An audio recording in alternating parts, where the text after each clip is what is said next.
Lalong lumalala mga kapatid yung mga nagaganap na tensyon no dito sa West Philippine Sea dahil mas lalong nagiging agresibo ang China sa kanilang mga ginagawang pag-angkin. No, habang sila ay papalakas ng papalakas at palaki ng palaki ang kanilang puwersa, mas lalo silang mga kapatid nagiging agresibo. Kaya ang tugon mga tol ng Pilipinas, lalo pa tayong makipag-alyansa o palakasin pa natin lalo yung ating ugnayan no sa mga kaalyado nating bansa. Kasi yun yung tangi nating magagawa mga kapatid Hindi natin kayang makipag one-on-one. 'Di ba dito sa China? Kaya mas maganda kung meron tayong mga kaalyadong bansa. So eto mga kapatid, nakipagpulong si Defense Secretary Gilberto Teodoro Jr. sa mga counterpart nito sa Amerika, meaning mga defense secretary din, no? Amerika, Australia at Singapore sa sidelines ng isinasagawang Shangri-La Dialogue sa Singapore, kung saan din mga kapatid sa susunod nating video, pag-uusapan natin etong si Hegseth ay nagbigay ng wake-up call, no? At sinabing ang China talaga ang talagang, alam mo yun, pwede mong ituring na kalaban ng lahat mga tol So eto, sabi rito sa title, pagpapalakas ng alyansa tinalakay ng Pilipinas sa meeting nito sa US, Australia at Singapore. Etong balitang to mula rito sa UNTV News. Pero unahin muna natin to mga tol. Mula rito sa News 5, ayan, tulad ng sinasabi ko, China pinaigting ang pagpapatrolya sa pinag-aagawang Scarborough Shoal. No, nagsagawa ang China ng combat readiness mga kapatid. Ibig sabihin yung paghahanda sa pakikipaglaban o combat readiness patrol sa Scarborough Shoal. Kasi talagang mga katol, nakikita ko hindi nila bibitawan yan. Talagang ipagmamatigas nilang kanila yan kahit sobrang lapit lang yan sa Pilipinas. Hindi nila bibitawan yan mga tol. Eto, panoorin muna natin to mula rito sa News 5 Everywhere. Bago natin to simulan, huwag mong kalimutan mag-subscribe. Click mo na rin ang notification bell para ma-notify ka whenever na may mga bago tayong reaction video, commentary, opinion, criticism, at kung ano-ano pa na may kinalaman mga kapatid sa ating soberanya. Alright, so wag na natin patagalin pa, panoorin na natin to. Nagsagawa ang China ng Combat Readiness Patrol sa Scarborough Shoal. Sa ulat ng Reuters, mas pinaigting ng China ang pagpapatrolya at pagbabantay nito sa dagat at himpapawid sa pinag-aagawang teritoryo. Ang Scarborough Shoal ay sakop ng 200 nautical miles na exclusive economic zone ng Pilipinas batay sa 1982 United Nations Convention of the Law of the Sea. Now, batay sa UNCLOS mga tol, ito'y nakapaloob sa 200 nautical miles exclusive economic zone.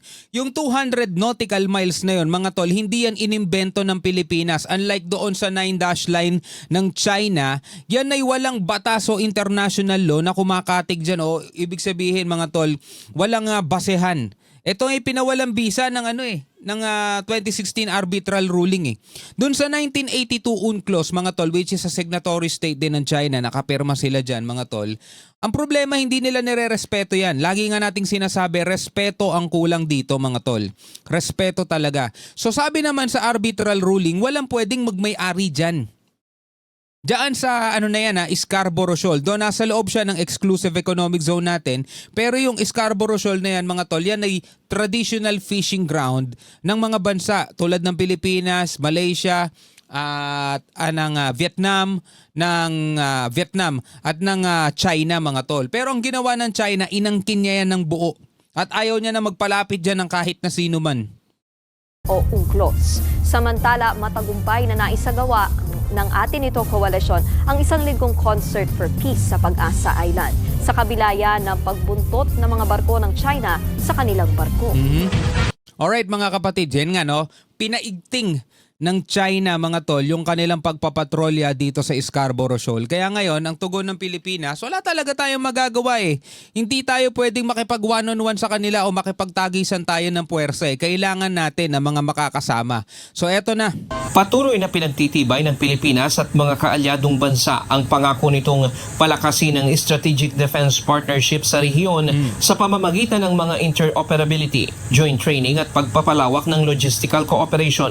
Sa sidelines ng isinasagawang Shangri-La Dialogue sa Singapore, iginiit ni Defense Secretary Gilberto Teodoro Jr. at U.S. Defense Secretary Pete Hegseth ang kahalagahan ng patuloy na kooperasyong pangdepensa sa gitna ng lumalalang tensyon sa Indo-Pacific region. Ayon kay Secretary Teodoro, mahalaga ang papel ng Estados Unidos sa pagpapatatag ng relasyon ng mga bansang ASEAN. Mahalaga talaga, hindi lang ng Estados Unidos pati ng iba pang mga kaalyado nating bansa. Well, mga kapatid, kahit sabihin natin ang primary ritong interest sa atin at may sabihin natin may interest din ng United States, may interest din ng ibang mga bansa, mga tol. Pero regardless man kung anong interest nila, hindi naman nila balak sakupin yan . Hindi naman sila yung nananakop dito, mga tol. Sa madaling salita, hindi sila ang kalaban natin.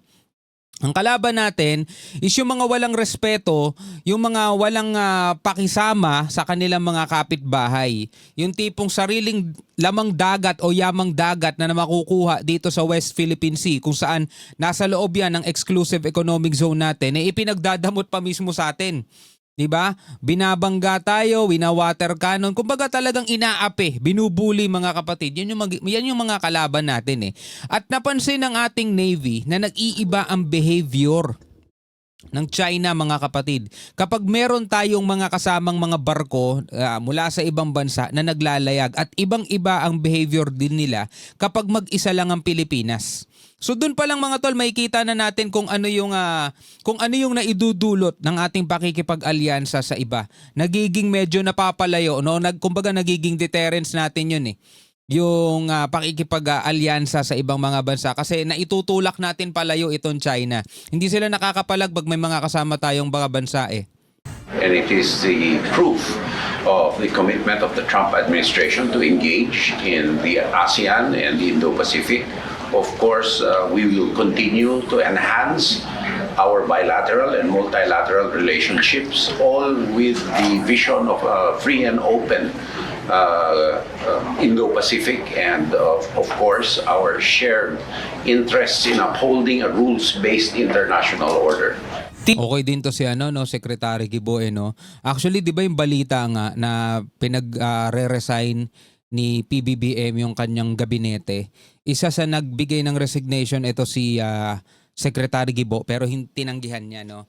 So, pagre-resignin si Gibo dahil sinong ipapalit dyan, di ba? Kailangan talaga ng may paninindigan, mga tol. Tiniyak naman ni Secretary Hegseth ang solidong suporta ng Estados Unidos sa Pilipinas at pinuri ang naging papel ng bansa sa pagtatanggol sa karapatan nito sa West Philippine Sea. And I want to applaud them for their courage and their clarity in the South China Sea, in a recognition of the challenges that we face, shoulder to shoulder. We want peace and stability in that region. Nagkasundo ang dalawang kalihim na palakasin pa ang defense cooperation sa pamamagitan ng mga joint training, pagpapalitan ng kakayahan at pagpapalawig ng alyansa sa mga bansang may kaparehong pananaw. Nakipagpulong din si Teodoro kay Singapore Defense Minister Chan Chun Sing. Kapwa nila binigyang diin ang kahalagahan ng mas malalim na defense cooperation sa pamamagitan ng pinalawak na training engagement. Ito, nakakabalib din tong Singapore, mga tol. Doon napakaliit niyan. Parang isla lang yan, mga tol. Mula sa pagiging dukha, talagang napaangat nila ng sobra. Diba? Nagawa nilang mayaman yung kanilang bansa. Nakakabilib yun. Dati, mga tol, yung leader na nagsimula ng pag-unlad ng Singapore, idol nun ng Pilipinas dahil isa tayo sa mga mabibilis ang pag-usbong ng ekonomiya dito sa Southeast Asia. Ewan ko lang kung ano nang nangyari, no? Napag-iwanan tayo din ng malubha . Inalok ni Secretary Teodoro ang malawak na training grounds ng Pilipinas para sa urban at airborne exercises at nagpahayag ng interes sa karanasan ng Singapore sa paggamit ng C-130J aircraft. Samantala, sa isa pang pagpupulong, muling pinagtibay ni Secretary Teodoro at Australian Deputy Prime Minister at Defense Minister Richard Marles ang kanilang layuning palalimin ang defense ties. Tinukoy ni Teodoro ang lumalawak na trilateral cooperation sa pagitan ng Pilipinas, Australia at Estados Unidos. Ipinabatid din ng kalihim ang direktiba ni Pangulong Ferdinand Marcos Jr. na paigtingin ang defense engagements hindi lamang sa Australia kundi pati na rin sa Japan, South Korea at New Zealand. Yan. Ryan Lacanlal. Diba? Kaysa ipagtabuyan natin yung ibang mga bansa at yumakap tayo sa China, No? Maraming paraan mga tol 'di ba? Para maprotektahan natin yung ating soberanya. Maraming paraan. Hangga't maaari hindi tayo susuong doon sa gera. Kasi mga tol, talagang mahirap i-sustain yan. Unang-una, pagkain ng mga sundalo. Tapos lalo ang kahirapan dito sa ating bansa. Hindi naman tayo mayaman 'Di ba? Problema nga natin yung presyo ng mga bilihin dito Problema nga natin dito, ultimo gasolina, problema natin 'di ba? Tapos papasok agad-agad tayo sa gera. Hindi 'yun ang gusto natin. 'Di ba? Kaya tayo nakikipag-alyansa dito sa mga bansang 'to para hindi rin matuloy etong gera. Kasi tignan nyo mga tol kahit ang China ay napakalaki, hindi pa rin niya nanaisin makipaggera sa napakaraming bansa ng sabay-sabay. 'Di ba? Marunong din mag-isip yang mga 'yan. Hindi yan basta-basta sasalakay ng gano'n. Alam nilang marami silang mga kalaban. So ibig sabihin mga tol, itong pakikipag-alyansa natin sa maraming bansa, ito yung nagiging paraan din ng Pilipinas para itulak palayuan China at hindi sila magsimula ng gulo. Kaya nga 'di ba, kapag kami mga kasama tayong bansa, medyo malayo sila kasi ayaw nilang mag-engage. Ayaw nilang pumasok din sa isang gulo. Kaya yun nga yung maganda sa ginagawa ngayon ng administrasyon mga tol. 'Di ba? Yung nakaraan kasi medyo natakot siya sa babala ni Xi Jinping na magkaka-trouble daw kaya yumakap na lang siya na mahigpit. yumakap na mahigpit. Pero eto mga tol, naipapakita natin sa buong mundo na desidido ang Pilipinas, committed ang Pilipinas na ipagtanggol ang ating soberanya sa mapayapang paraan hangga't maaari. So nagiging bully ang China at naipapakita din naman natin sa pamamagitan ng mga video kung paano nila tayo i-bully, 'di ba? Namamalagi pa rin makulit ang Pilipinas at pabalik-balik pa rin. Kasi atin 'yan 'di ba? Ikaw bilang isang Pilipino, ano ang masasabi mo diyan? Comment ka na lamang sa ibaba mga tol. Hanggang sa muli, ako nga pala si Shobal D. Peace out.